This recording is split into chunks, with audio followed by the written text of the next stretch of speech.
कोमलगर्भजाते चन्द्रार्कवह्निनयने शुभचन्द्रवक्त्रे हे चन्द्रिका समसुशीतलमन्दहासे श्रीलक्ष्मी भक्तवरदे तव सुप्रभातम्।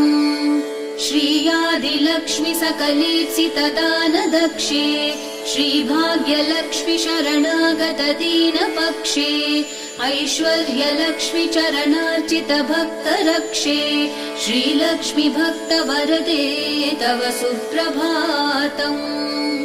श्रीधैर्यलक्ष्मी निज भक्त हृदन्तरस्थे सन्तानलक्ष्मी निज भक्त कुलप्रवृद्धे श्रीज्ञानलक्ष्मी सकलागम ज्ञानदाते श्रीलक्ष्मी भक्तवरदे तव सुप्रभातम्।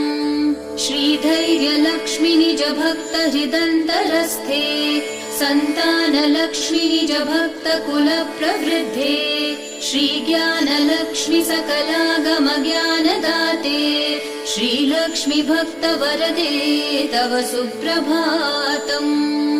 सौभाग्यदात्रि शरणं गजलक्ष्मी पाहि दारिद्र्यध्वंसिनि नमो वरलक्ष्मी पाहि सत्सौख्यदायिनि नमो धनलक्ष्मी पाहि